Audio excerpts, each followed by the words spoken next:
slaying the mind games.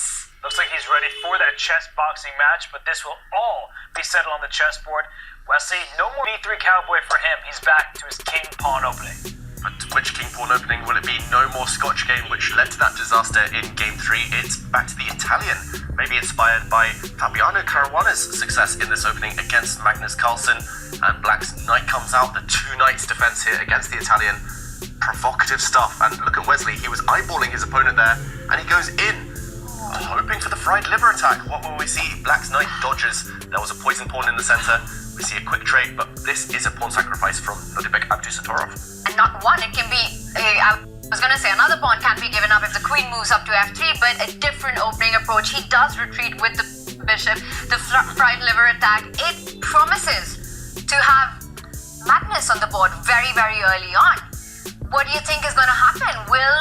Who is better prepared here, Robert, in this opening right now? Well, Nodirbek wasn't expecting it. Pauses. I don't think. He's pausing, he's calculating. And these players, they study their fellow top players' games.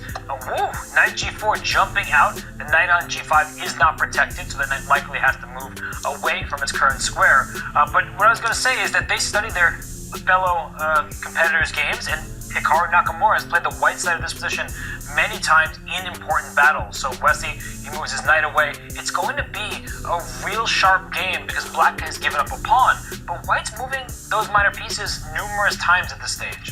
And he's got to move them some more because very often in these positions, Black marches up the board with that f-pawn. It's all about trying to create play, compensation, piece play for that sacrificed pawn. f5 is on the cards, and David, it can happen now.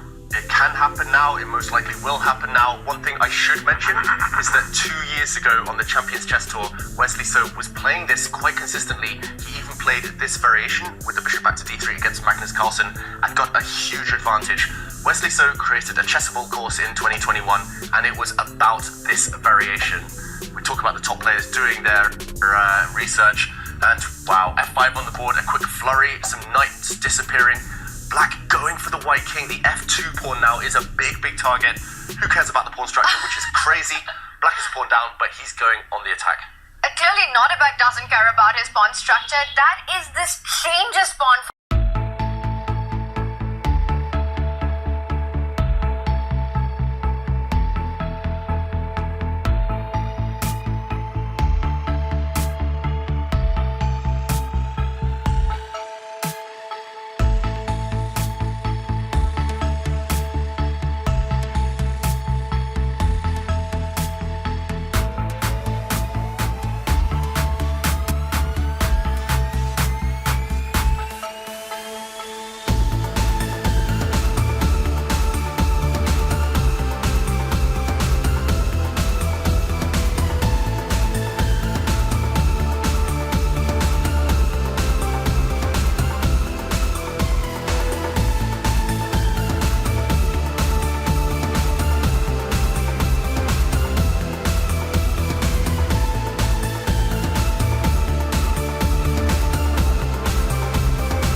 keep that black knight sidelined on the edge of the board, but he does take the pawn, and now will we see this dance between the black king and the white rook? You have a check on e6, but Wesley just repeating?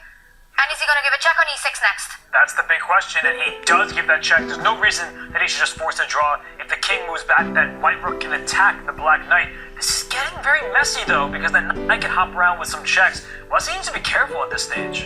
The white bishop is really stuck right now. The knight is attacked, but the knight can jump out the way with a check. The black knight has to save itself. Do not trade off white's bishop for that knight. White is 2 pawns up, and now the white king has to walk into a pin, attacking this black knight, but once the black knight moves, white's bishop is doomed. But I think he's giving up his bishop. He's recognized that if I can trade rooks, I can't lose that endgame. Even though black has an extra knight, white at the very least can go to the king side and steal that last g-pawn. He's got passed pawns of his own, so it's going to be a counting game. And Nodirbek down to 25 seconds. Is that a-pawn too dangerous? Great practical decision from Wesley, so playing on, testing Nodirbek. 0 risk still for white.